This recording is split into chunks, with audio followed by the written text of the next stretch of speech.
Ya les dijimos, hermanos, estamos en un tiempo en el cual vamos a estar orando, Dios mediante, por nuestro hermano Juan Carlos, por el tema del pastorado, y también estamos orando por más diáconos. Así que ya tenemos que estudiar brevemente 4 mensajes acerca del tema de las elecciones que se realizan en la iglesia con respecto a los pastores y los diáconos.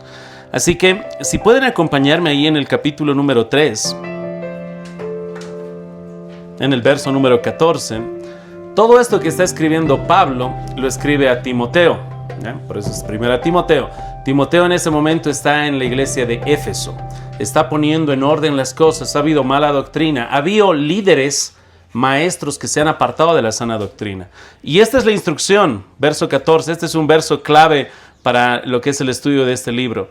Esto te escribo, aunque tengo la esperanza de ir pronto a verte, para que si tardo sepas cómo debes conducirte en la casa de Dios, que es la iglesia del Dios viviente, columna y baluarte de la verdad. Así que todas estas instrucciones son para que Pablo pueda estar enseñando a Timoteo cómo debe comportarse, cómo se realiza este trabajo en la iglesia, que es la casa de Dios. Eso nos recuerda que la iglesia misma, nosotros mismos, somos propiedad ¿de quién? Somos la casa de Dios. Él la ha comprado con su propia sangre. De tal manera que por eso reconocemos que somos propiedad de Dios y tenemos compañerismo con otras iglesias hermanas, porque también ellas son propiedad de Dios. ¿Por qué leemos la confesión de fe? Bueno, resulta que eso nos está mostrando, hermanos, si se ponen a pensar. Cuando se elaboró esa confesión de fe, estaban involucradas en eso que han leído 109 iglesias aproximadamente. Representantes de 109 iglesias. Así que ese es un registro histórico de toda esta unidad donde vemos que esta iglesia le pertenece ¿a quién? A Dios, es casa de Dios.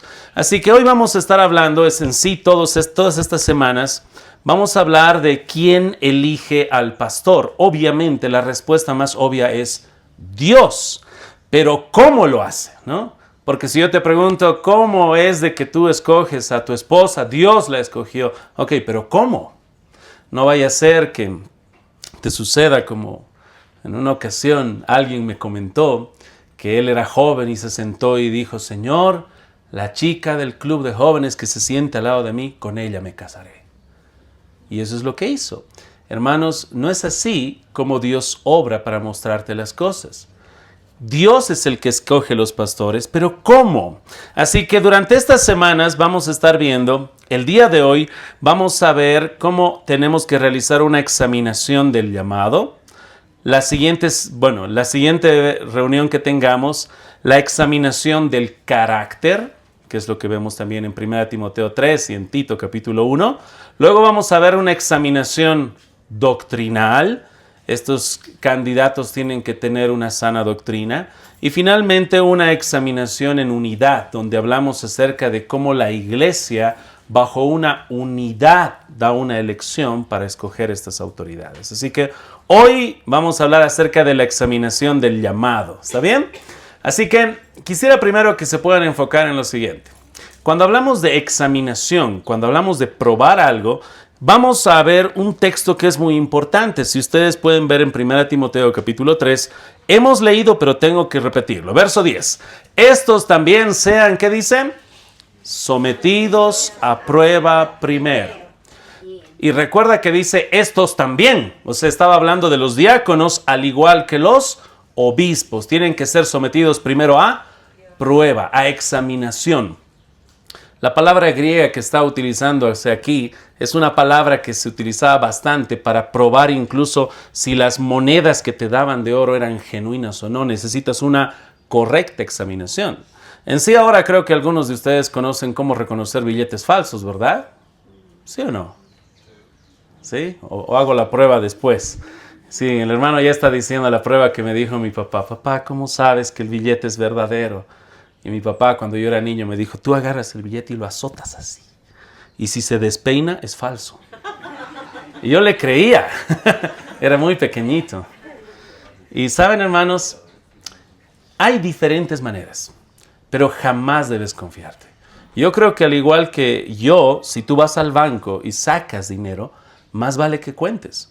Porque ha habido muchas ocasiones donde en el mismo banco, que tú tienes toda la confianza, pero si es el banco, te han querido dar billetes o falsos, o como una vez a mí me querían dar billetes de 100 que al centro estaba con un agujero grande. Y eran varios billetes. Así que, hermanos, tenemos que realizar esta examinación. En sí, cuando hablamos de los tiempos bíblicos y vemos que había monedas de oro, ¿cómo falsificaban estas monedas de oro? Y estaba viendo maneras muy curiosas. Resulta que a veces agarraban metales que no eran tan nobles y los bañaban en oro. Y ahora uno dice, bueno, pues pastor, está bañado en oro, seguramente una raspadita, y con eso ya uno se da cuenta, ¿verdad? Pero estos hombres fueron tan ingeniosos que lo que hacían era tomar a veces monedas de oro genuinas y les hacían agujeros. Y rellenaban esos agujeros con metales que no eran preciosos y lo bañaban en oro. De tal manera que si tú un día agarrabas y raspabas, obviamente como hay bastante de oro, te quedaba no, esto es oro de verdad. Pero esos agujeros pequeños, ellos se los guardaban y con esos hacían otras monedas. ¿Qué necesitabas hacer? Necesitabas examinar, pero muy bien, los sellos, las impresiones, el peso, el color. Ahora no me preguntes si algunos mordían y probaban el sabor del oro, pero les garantizo, hermanos, que se requiere una gran examinación. ¿Qué está en juego? Obviamente, el fruto de tu trabajo. Ahora, hermanos, cuando estamos hablando de examinar diáconos y examinar pastores, estamos con algo mucho más serio. Porque ya no estamos hablando de tu casa y de mi casa. Estamos hablando de la casa ¿de quién? De Dios. Y es por eso que nosotros tenemos que realizar una correcta examinación, como te dije, del llamado de estos varones, una correcta examinación del carácter de estos varones, de la doctrina de estos varones, y tenemos que examinar en unidad todos nosotros como iglesia. Así que hoy vamos a ver este punto, examinación del llamado, en simplemente 3 puntos. Primer punto, vamos a hablar acerca del llamado interno. ¿Cómo funciona esto? ¿Está bien? Queridos hermanos, Dios llama a sus ministros para ser examinados y encomendados por la iglesia local, y estos van a tener un llamado interno, que es una convicción interna que proviene del Espíritu Santo. Te vuelvo a decir esto, es una convicción interna que viene del Espíritu Santo. Tenemos un caso muy peculiar en sí, de alguien que genuinamente vemos que fue llamado por Dios para la obra del ministerio. Ustedes lo conocen al apóstol Pablo, ¿verdad? Hechos capítulo número 20, verso 28, relata brevemente esto. Bueno, todavía no vamos a ir a Hechos 20, hermanos. Vamos a ir a Lucas. Quiero mostrarles otro pasaje en Lucas primero. Lucas capítulo 10, verso 2. Lucas capítulo 10. En el verso 2 dice así Jesús. Y les decía, la mies a la verdad es mucha, mas los obreros pocos. Por tanto, rogad al Señor de la mies que envíe obreros a su mies.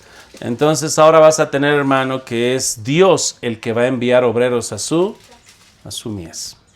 Pero nosotros, ¿qué tenemos que hacer, hermanos? Ahí también te dice el rol. Nosotros tenemos que orar.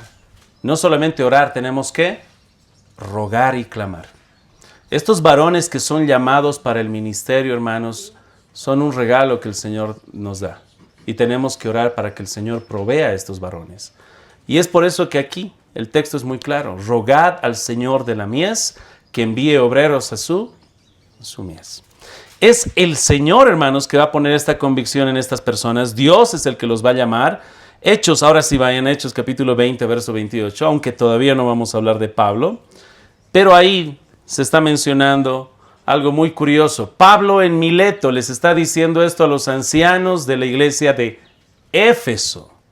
Es una despedida. Resulta que Pablo está ya despidiéndose, sabe que va a entrar preso, sabe que lo van a matar y llama a los pastores que son de la iglesia de Éfeso.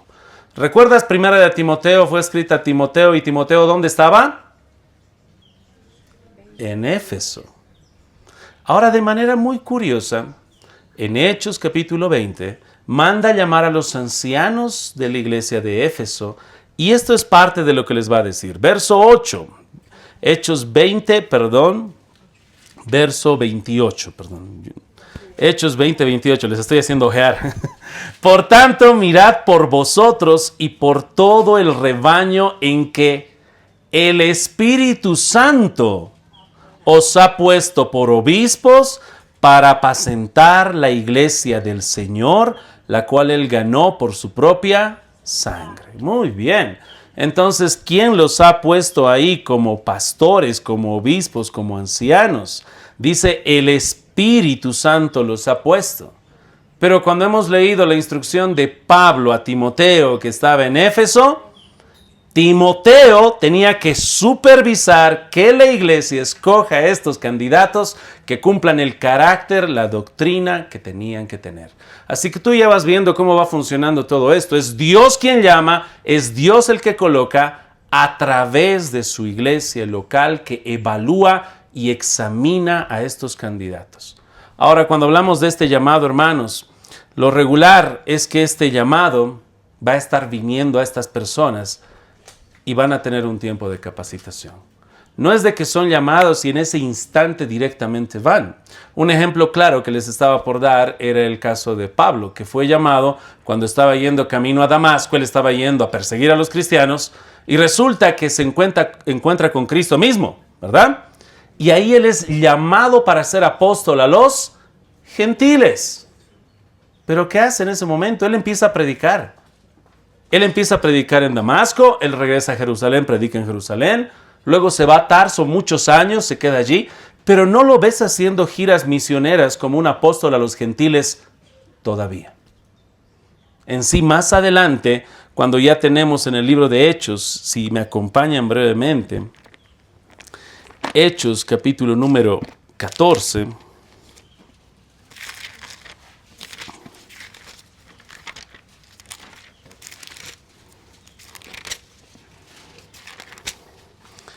Hechos capítulo 13, hermanos, perdón. Había entonces, verso 1, en la iglesia que estaba en Antioquía, profetas y maestros, Bernabé, Simón, el que se llamaba Níger, Lucio de Cirene, Manaén, el que se había criado junto con Herodes el tetrarca, y Saulo, estamos hablando de Pablo. Ministrando estos al Señor y ayunando, dijo el Espíritu Santo, apartadme a Bernabé y a Saulo para la obra que los he llamado. Entonces, habiendo ayunado y orado, les impusieron las manos y los despidieron. Y ahí vuelves a ver esa fórmula, ¿no? El Espíritu Santo los ha llamado a una obra del ministerio, el de ser apóstol a los gentiles, pero esto le dice a la iglesia. Y la iglesia es la que impone las manos y los encomienda al ministerio. ¿Te das cuenta cómo funciona esto? Ahora tengo otra pregunta. Desde el llamado que tuvo Pablo y la conversión en Damasco hasta esta ocasión que está ahora en la iglesia en Antioquía, siendo encomendado y le imponen las manos para que sea misionero a los gentiles, ¿cuánto tiempo pasó? Ya les he repetido esto varias veces. ¿Cuántos años? Aproximadamente 14 años. Aproximadamente 14 años.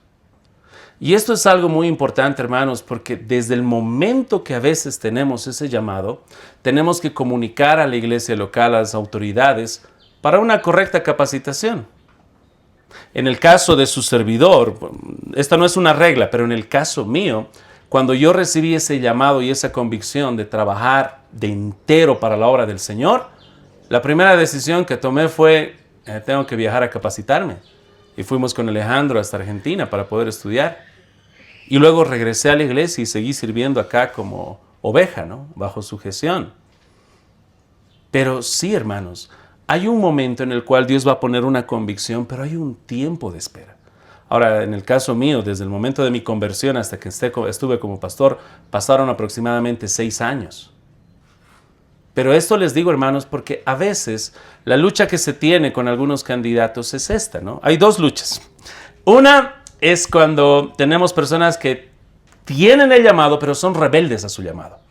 Dios los ha llamado para la obra, pero tienen las más perfectas excusas, pero no son excusas delante de Dios.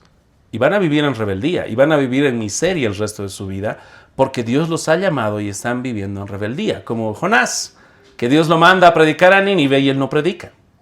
Pero tengo el otro grupo que a veces, por la naturaleza pecaminosa, así como hay algunos que demoran, hay otros que a veces dicen, pastor, yo tengo el llamado, pero ya, quiero establecer ya.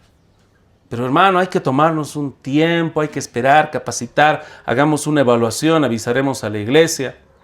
Mucha burocracia. Pastor, por si acaso el domingo no le dije, pero yo ya puse el letrero en mi casa. Iglesia tengo, pastor soy. Y aunque tú no lo creas, ya ha sucedido. Así que hermanos, el trabajo como pastor, el trabajo como iglesia que debemos realizar, no es desechar a estos varones, sino orar que Dios transforme sus corazones y sean obedientes. Y aquellos que tienen todas las ganas, que podamos en amor guiarlos a una madurez, a que vean cómo trabaja Dios. El ejemplo que yo les doy a estos amigos que a veces están desesperados por empezar la obra y todo es burocracia para ellos, es mostrarles cuánto tiempo esperó Pablo. Y yo les digo, hermano, por si acaso tú te encontraste con Jesús y lo viste cara a cara. Ah, no, pastor, eso no. Pues Pablo sí. Y después de que Dios, Cristo, le dice a Pablo que va a ser apóstol a los gentiles, tuvo que esperar casi 14 años. Obviamente 14 años de capacitación, instrucción, recibir bendición a través de Bernabé, a través de Pedro, los demás apóstoles. Estuvo en Antioquía trabajando un tiempo también, junto con todo ese grupo de 7, porque es Dios el que tiene sus tiempos. Así que hermanos, hay un llamado interno que vamos a tener todos aquellos que han sido llamados al ministerio, pero hermanos, ese llamado interno, como te decía, a veces, en muchos casos, requiere un tiempo de preparación. Son algunos casos raros, que a veces son hermanos que ya están en la iglesia, muy maduros, ya tienen muchos años y dicen, pastor, tengo el llamado. Ok, hablamos a la iglesia, ya tiene un testimonio de ser probado. Y esto, hermanos, es algo importante. En 1 de Timoteo, que hemos estado viendo, si pueden acompañarme brevemente ahí una vez más. Pero es necesario que el obispo sea irreprensible. O sea, esta es una cualidad que ya debe tener. Por si acaso aquí dice irreprensible y el resto de cualidades forman parte de esto que es ser irreprensible. ¿Qué es ser irreprensible? Pues ahí está. Marido de una sola. No es de que él es el viudo negro, ¿no? Que anda por ahí casándose y divorciándose como si nada. No, hermanos. Es marido de una sola mujer. Dice la palabra de Dios más cualidades, decoroso, prudente, hospedador. Pero todo esto, hermanos, tiene que ser probado. Es el carácter. ¿Quién prueba todo esto? La iglesia. Es la iglesia que va a estar reconociendo quiénes cumplen estas cualidades. Timoteo fue llamado para que él pueda estar supervisando y pueda sobreveer eso. Llega Timoteo y no va a conocer con lujo de detalles a todos estos candidatos. ¿Quiénes los conocen estos candidatos? La iglesia local los conoce. Y es así como, hermanos, Dios va esperando. Una vez que te da el llamado, viene una capacitación para la encomendación. En sí, creo que todos nosotros sabemos el caso de Moisés. Moisés va a estar siendo llamado para poder ser el libertador de lo que es Israel, ¿verdad? ¿Qué edad tenía cuando fue llamado por Dios para esta obra? 40. Oh, aquí hay un serio problema. Resulta que Moisés, él ya sabía, porque él se había criado y le habían contado todo lo que había pasado, ¿no? Su nacimiento, el cuidado que Dios tuvo en el río. Resulta que a sus 40 años él mató a un egipcio. Luego tuvo que huir y esperar otros 40 años.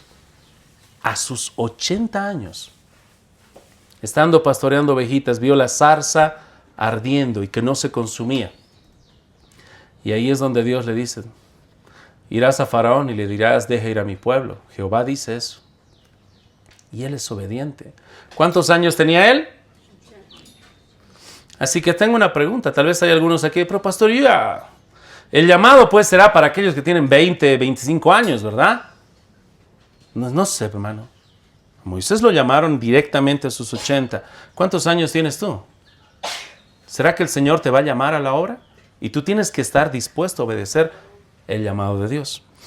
Tenemos también lo que son otros casos. Aquí ves un llamado que es de Moisés a sus 80 años. Isaías, hablando de los profetas mayores, que últimamente les estoy hablando bastante, ¿no? Isaías, Jeremías, Ezequiel, Daniel, ¿qué edad tenían cuando fueron llamados y empezaron su obra profética? De manera muy curiosa vamos a mencionar Isaías 20 años, Jeremías 20 años. ¿Por qué crees cuando tú estás leyendo, Señor, yo soy un niño, ¿no? O vas a ver Ezequiel. Ezequiel se presume que tenía 30 años, porque estamos hablando de alguien que estaba con una edad clara, dice que tenía 30 años, ya estaba listo para el sacerdocio. Y Daniel tenía entre 15 a 17 años. Y yo sé que alguien me va a decir, ahí está, pastor, alguien es llamado a sus 17 años, 20 años, ahí está. No hay que esperar mucho, no tengo que esperar 14 años. Hay una gran diferencia. Estas personas que te acabo de leer han sido criadas en el judaísmo. Desde sus 3 a sus 5 años y eran capacitados en lo que era su casa. Arduamente. Muy capacitados. Después de eso entraban a un periodo desde los 6 años hasta los 13 años de capacitación más profunda. Y desde los 13 hasta los 20 eran sumamente entrenados en memorizar lo que es la Torá. Especialmente de esos 4 profetas mayores que te mencioné, 2 de ellos eran de la tribu de Leví, eran sacerdotes. Hermano, a sus 20 años ellos ya estaban ministrando en el sacerdocio, porque eran altamente capacitados, memorizaban lo que es la Torá, memorizaban las festividades, estaban presentes. Hermano, Dios llamaba a personas que fueron capacitadas para aquello que les llamó. De tal manera, por eso dice entre los requisitos, no un recién convertido. Alguien que se ha convertido recién, tiene que esperar un periodo de tiempo. Así que, hermanos, esos son algunos puntos de lo que es el llamado interno, pero es una convicción personal que es por obra del Espíritu Santo. Luego entramos a lo que le llamamos nosotros el llamado externo. El llamado interno es personal. El llamado externo es la convicción congregacional, o sea, de toda la iglesia, de toda la membresía, por obra del Espíritu Santo, pero en base a las Escrituras. Así que la iglesia, para poder reconocer a estos hombres llamados, tiene estas cualidades las cuales tiene que estar mirando. A ver, este es el candidato, él quiere ser, y tú miras las cualidades, ok, podría ser. Si tú tienes ese llamado, vamos a analizar, vamos a estudiar tu vida, y bajo oración y ayuno, si el Señor así lo dispone, te encomendamos a la obra del ministerio.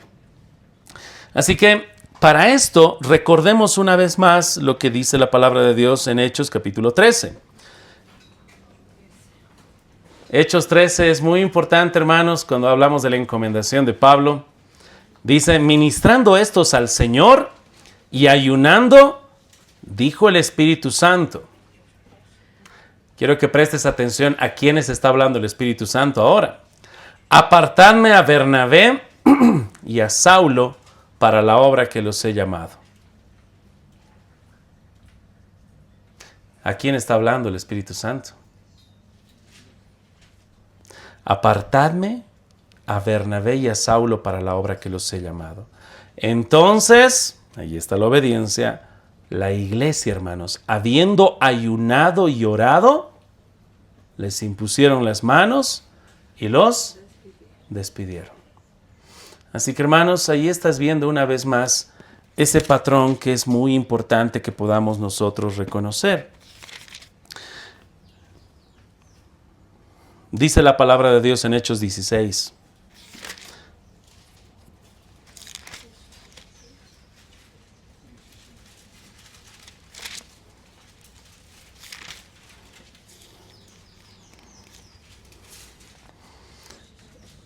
Hay algo muy curioso que sucede en Hechos 16. Resulta que Pablo está realizando un viaje ahí misionero, pero no está con Bernabé. Si se fijan todo Hechos 16, está Pablo, pero no está con Bernabé. ¿Dónde está Bernabé? En su primer viaje misionero fue Pablo y Bernabé. Pero ahora no está Bernabé, ahora está con Silas. ¿Qué pasó? Tuvieron un problema. Tuvieron una diferencia. Resulta que en este segundo viaje, Pablo no quería llevar a Juan Marcos, porque Juan Marcos los había abandonado en el primer viaje, había desertado de la obra misionera. Y Pablo dijo, no lo llevo. Y Bernabé dijo, yo quiero llevarlo. Aparte que es mi sobrino y está arrepentido, él ahora va a hacer un buen trabajo. Y Pablo le dice, ok, pero yo no lo llevo. Así que se separaron. Fueron para dos rumbos diferentes para el viaje misionero, cada uno. Y dice eso en el capítulo 15, y un poquito atrás, si puedes leer, verso 36. Después de algunos días, Pablo dijo a Bernabé, volvamos a visitar a los hermanos en todas las ciudades en que hemos anunciado la palabra del Señor para ver cómo están. Y Bernabé quería que llevasen consigo a Juan, o Juan Marcos, que te dije, el que tenía por sobrenombre Marcos. Pero a Pablo no le parecía bien llevar consigo al que se había apartado de ellos desde Panfilia, y no había ido con ellos a la obra. Y hubo tal desacuerdo entre ellos que se separaron el uno del otro. Bernabé, tomando a Marcos, navegó a Chipre. Presta atención aquí, las palabras, hermanos, son muy importantes. Y Pablo, escogiendo a Silas, salió encomendado por los hermanos a la gracia del Señor.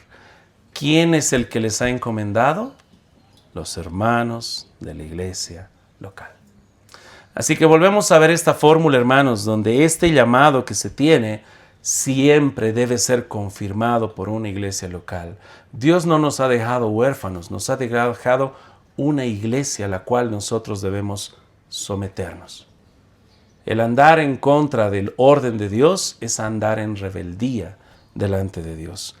Ahora, esta iglesia local, entonces, hermanos, tiene que realizar esta examinación. Como te leí en 1 de Timoteo capítulo 3, que tienen que cumplir todos esos requisitos, y también como los diáconos, estos primero tienen que ser puestos a prueba. Así que es la iglesia la que va a estar examinando a través del tiempo que todo esto se esté cuidando. Ahora, por tanto, nosotros como iglesia local, yo también me incluyo como miembro, tenemos que ejercitarnos en esto de examinar, de analizar si algo es verdadero o algo es falso. Tenemos que ser realmente muy afilados en eso. ¿Dónde practicamos, pastor? Porque no estamos cada vez examinando pastores y examinando diáconos. Esto no se realiza casi cada 6 meses, ¿no? ¿Cómo podemos ejercitarnos en eso? Esta palabra examinar, hermanos, es algo que se va a usar constantemente. Y de manera primaria también, examinándonos nosotros a nosotros mismos.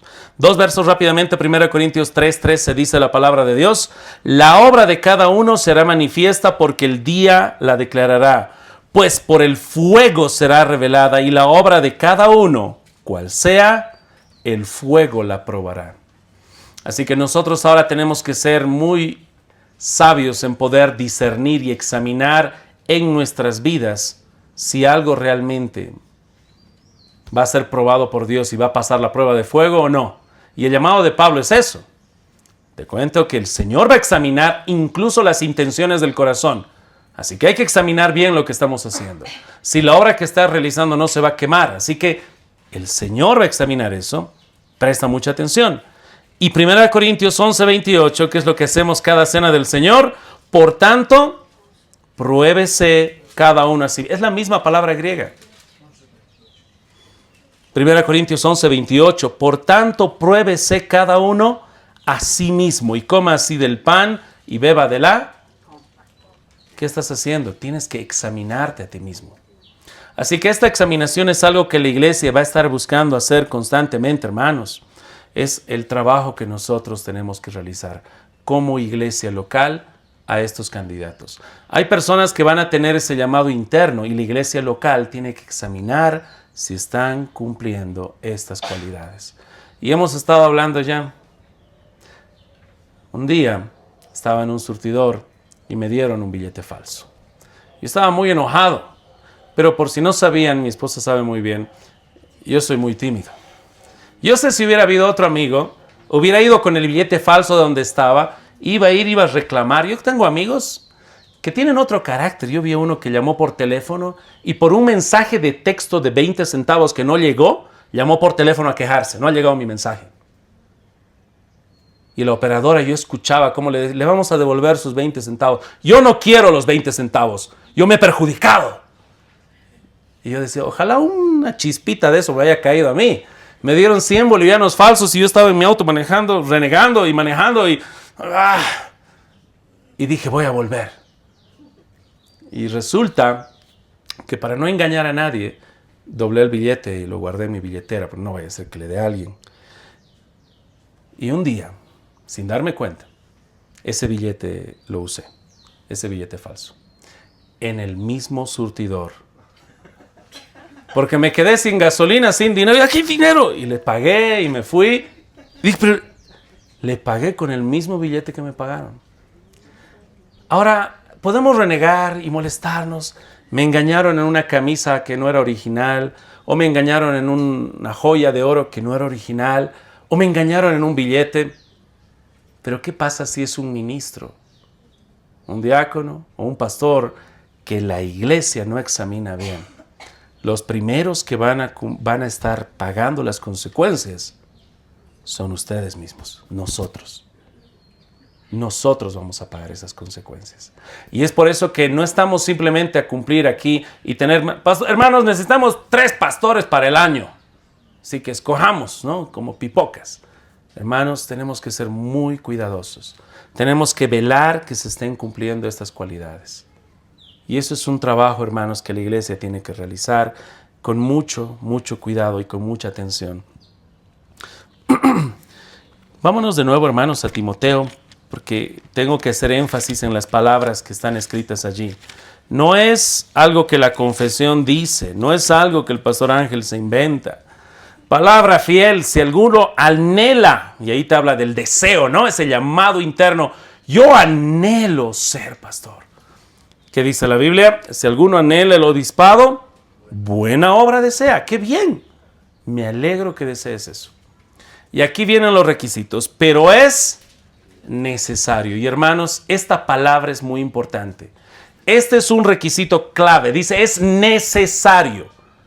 Esta palabra griega que se usa aquí es la misma palabra griega que Jesús usa cuando Él dice, es necesario que yo vaya a Jerusalén y el Hijo del Hombre sea arrestado, vituperado y dé su vida. Así como es necesario que Jesús haga eso, es la misma palabra. Esto es algo necesario. Y no puedes tú ni yo dar licencias para cada una de estas cualidades. Es algo que Dios nos está dejando la instrucción. Así que es necesario que el obispo sea irreprensible. Todas estas cualidades que vas a ver aquí, hermanos, son cualidades que se manifiestan a través del tiempo. No puedes tomar simplemente un examen, son cosas que tú tienes que ver. Por ejemplo, cuando dice, no dado al vino, no pendenciero. ¿Cómo sabes que alguien es pendenciero? ¿Simplemente tomándole un examen? No, ¿verdad? ¿Cómo sabes que es pendenciero? Y aquí podríamos decir muchos que tal vez han quedado descalificados porque han ido a jugar un partido de fútbol y el pastor o el candidato al pastorado estaba gritando malas palabras y a punto de pelearse. Y uno podría decir, bueno, pastor no significa perfecto, tal vez fue alguna ocasión. Sí, tal vez. Pero si ves un patrón y eso continúa y continúa, está descalificado. Dice que gobierne bien su casa, que tenga a sus hijos en sujeción. Y hermanos, hay algunas iglesias que toman esto, incluso todos sus hijos. El que se ha casado y vive fuera, él también, ¿no? Y si no se somete y está viviendo una vida de impío, lo descalifica. Yo no creo eso.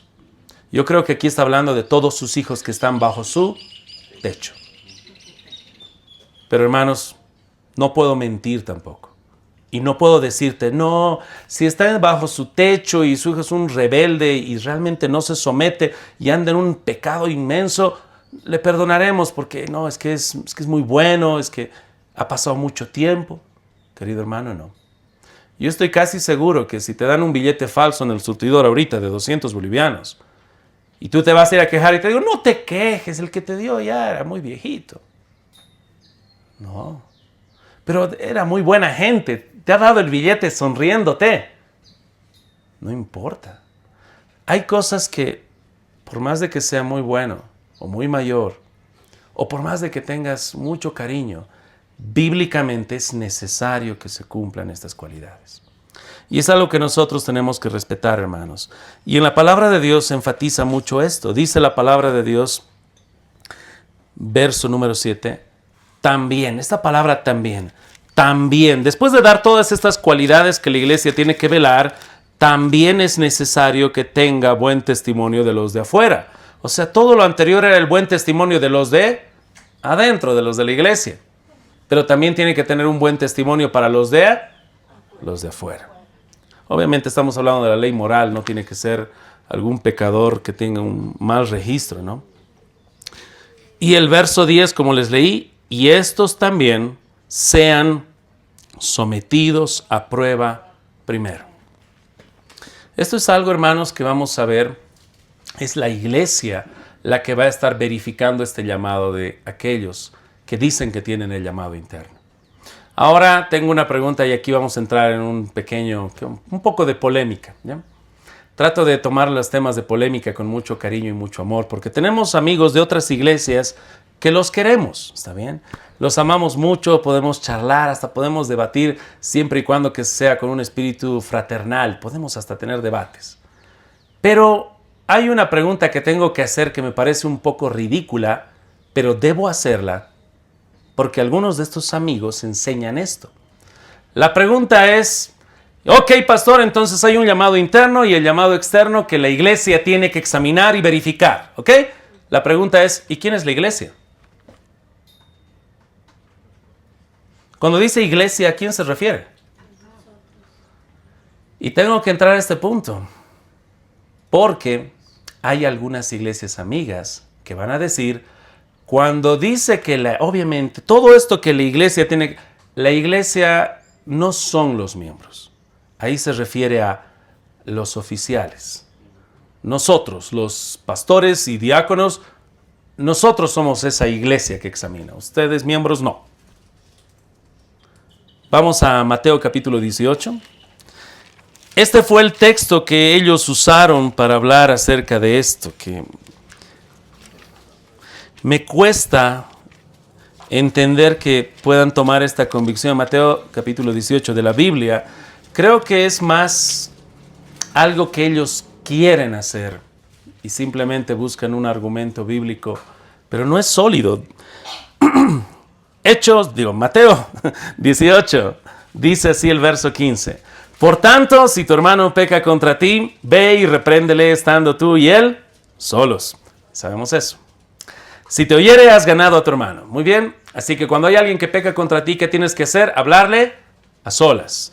No es hablar al vecino, no es quejarte a la mitad de la iglesia, es hablar a solas. Está muy bien. ¿Y si él se arrepiente, qué pasó? Ahora, mucho cuidado cuando dices has ganado. No significa que has ganado la pelea, ¿no? Sino que en el contexto es la oveja perdida que está perdida y no queremos que se pierda, así que lo hemos ganado, ¿no? Ese es recuperarlo.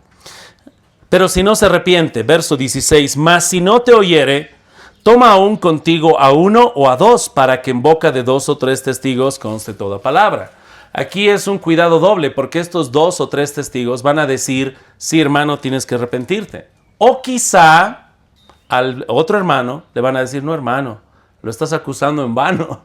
Hemos analizado tu caso y no puede continuar. Así que se necesitan 2 o 3 testigos. Pero si no se arrepiente, ¿qué sucede?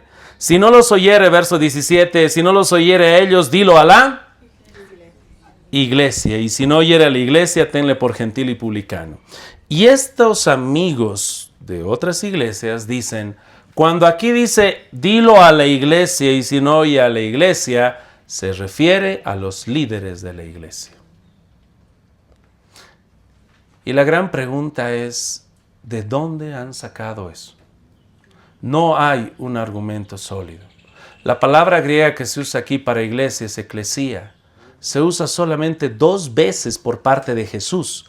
La primera es en Mateo 16, 18, donde dice, que le dice a Pedro, de cierto te digo que tú eres Pedro, y le dice, y sobre esta roca edificaré mi mi iglesia. ¿A quién está haciendo referencia? ¿Edificaré mi iglesia edificaré mis líderes de la iglesia? La iglesia. Estamos hablando de estas personas creyentes que forman parte del cuerpo de Cristo. Y de manera obvia vemos que aquí también hace referencia. Algo más obvio todavía, cuando tú tienes la siguiente instrucción de ejemplo, cuando hablas de disciplina eclesiástica, hay dos textos clave que todos van a ir. Mateo capítulo 18, y ahí habla de la iglesia, que estos amigos dicen, no, son solo los líderes de la iglesia, que es mentira.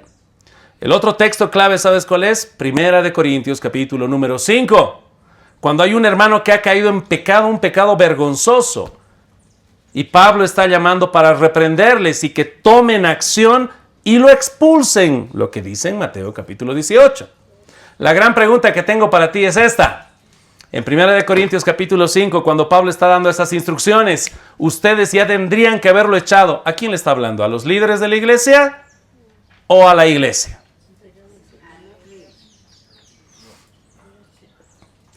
Muy curioso. ¿Cómo se llama la epístola? 1 de Corintios. Dice la palabra de Dios, 1 Corintios capítulo número 1. ¿A quién fue dirigida esta carta? 1 Corintios capítulo 1, verso 2. A la iglesia de Dios que está en Corintio, a los santificados en Cristo Jesús, llamados a ser santos con todos los que en cualquier lugar invocan el nombre de nuestro Señor Jesucristo. Es muy claramente establecido allí. Está hablando a la iglesia de Corinto. Les está diciendo, ustedes ya tendrían que haberlo sacado. Es una carta que está reprendiendo Pablo a la iglesia. Es una carta que tenía que leerse ¿a quién? A la iglesia local. No era una carta privada para los líderes, como 1 de Timoteo, que era escrita para Timoteo. Esta es 1 de Corintios. En sí, en varias de estas epístolas de Pablo vemos eso. Romanos capítulo número 1, verso 7. A todos los que están en Roma. ¿Viste? No es a los líderes solamente. Es a todos los que están en Roma. Amados de Dios, llamados a ser santos. Gálatas capítulo 1, verso 2. A todos los hermanos que están conmigo, a las iglesias de Galacia. Ahora no solamente es a una, es a varias iglesias de Galacia. Efesios 1:1, Pablo, apóstol de Jesucristo por la voluntad de Dios, a los santos y fieles en Cristo Jesús que están en Éfeso.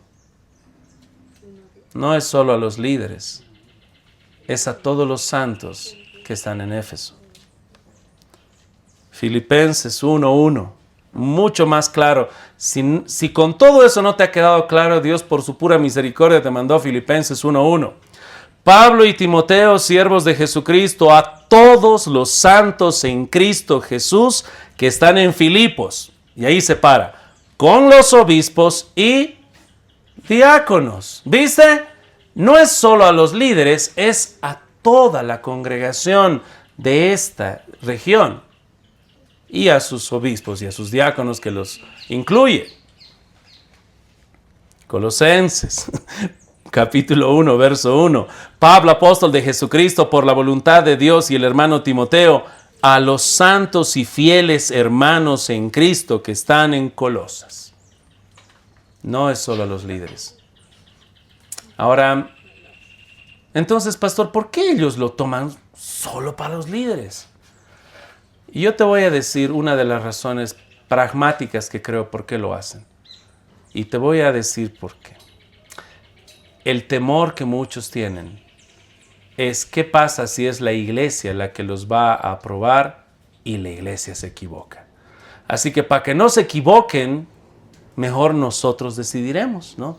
Por la buena intención de querer preservar un buen pastorado y un buen diaconado, en vez de dar esa participación que es bíblicamente a la iglesia, las reservan solo para un grupo. Es una muy buena intención, pero tristemente nosotros no vivimos de buenas intenciones, nosotros vivimos de la palabra de Dios. En sí, si tú analizas la historia de la iglesia, ¿sabes cómo se formó la iglesia católica? Por ese camino de buenas intenciones. Ese camino donde empezaron a decir, vamos a tener obispos que valen más que los ancianos y vamos a tener obispos que dominan toda esta región para guardar la sana doctrina, porque no queremos que haya infiltrados, y a través de esas buenas intenciones llegaron hasta el papado, hasta que haya un hombre que va a estar a cargo de todo, por sus buenas intenciones. Pero bíblicamente, hermanos, como hemos estado viendo en 1 de Timoteo, Pablo está ahí para supervisar cómo sucede todo esto. Y algo que me llamó la atención es que en el primer viaje misionero que tiene Pablo, él se da cuenta, Pablo, se da cuenta de que es necesario que cada iglesia local tenga sus pastores. Cada iglesia local que se está estableciendo, necesitan autoridades. Así que en el primer viaje misionero, en la última ciudad que está, hermano, le apedrean a Pablo. Es apedreado en Listra. Y resulta que lo arrastran fuera de la ciudad y piensan que está muerto. Parece un perro muerto, Pablo, y lo abandonan. Pero no murió. Incluso algunos dijeron, creo que fue un milagro de resurrección, porque no estaba muerto Pablo. Y luego continúa brevemente un viaje más, una parada, y regresa por Listra. Uno dice, Pablo no ha aprendido. Está regresando. ¿Y para qué? ¿Sabes para qué regresó? Para establecer ancianos. Porque es importante que tengamos pastores. Es importante que tengamos una pluralidad. Y quiero que leamos ese pasaje porque te va a mostrar la gran responsabilidad de la iglesia como miembros. Vámonos rápidamente a Hechos.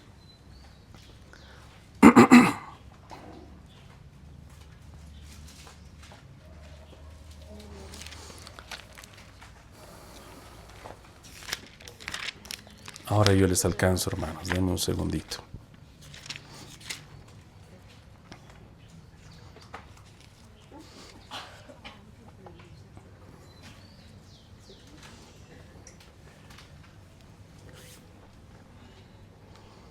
Dice el capítulo número 14.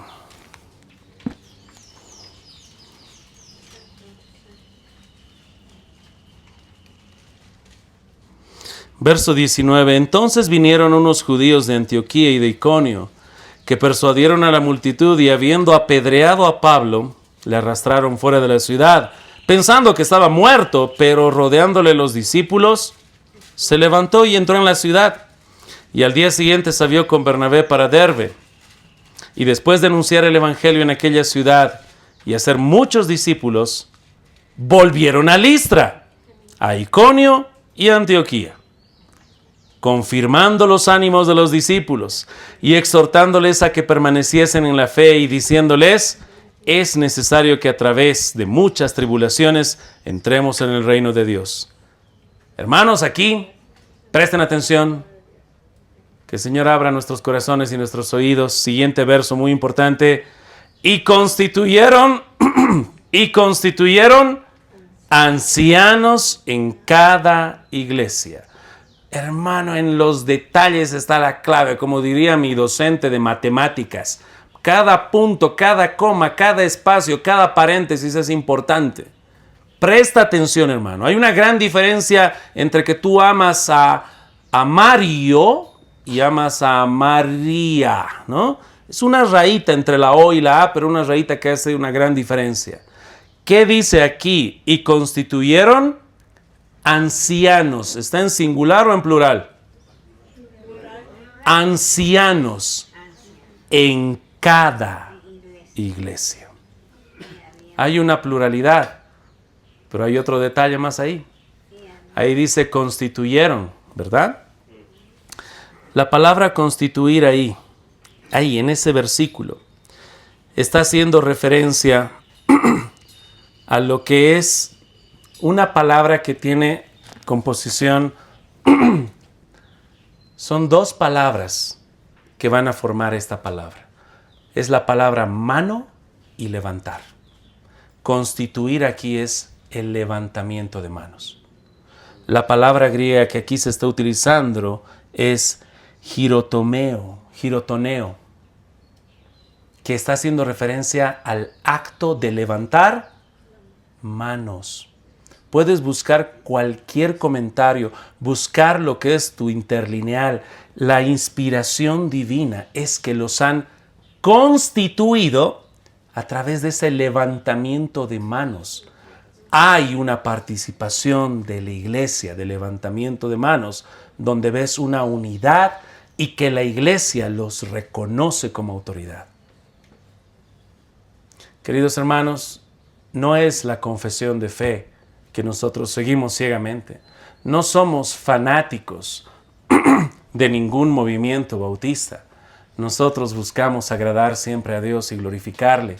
Y le damos gracias por muchos varones que han tomado las Escrituras y las han interpretado bien. Y reconocemos a todos estos varones a través de la historia con sus virtudes y sus defectos. ¿Dónde están mis amigos que les gusta leer los comentarios de Calvino? Que a mí también me gusta su formato. Pero hay cosas que no compartimos con él también. Nosotros somos fieles y compartimos y debemos compartir todo lo que aquí está escrito. En este pasaje que les acabo de leer, en la gran importancia de que las iglesias tengan ancianos, era a través del levantamiento de manos. Solamente quiero recalcarles esto, hermanos. Es trabajo de la iglesia examinar a estos hombres que han sido llamados. Y por lo tanto, si cae sobre nosotros, te dije, ¿no? Estos otros grupos, de manera pragmática, no quieren seguir bíblicamente lo que está establecido por temor a que las iglesias, los miembros, tomen malas decisiones y les quitan aquello que Dios les ha dado. El trabajo bíblico no es quitarles esa autoridad que Dios ha dado a su iglesia local.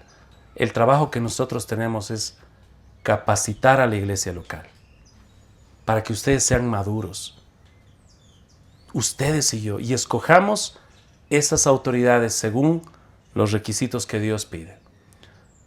Y hermanos, por eso estamos tomando mucha importancia también a la membresía.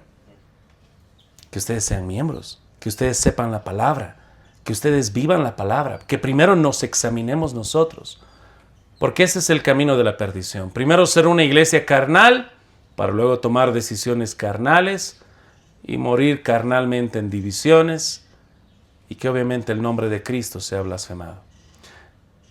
Pero Cristo sostiene a su iglesia, y nosotros tenemos que seguir su diseño.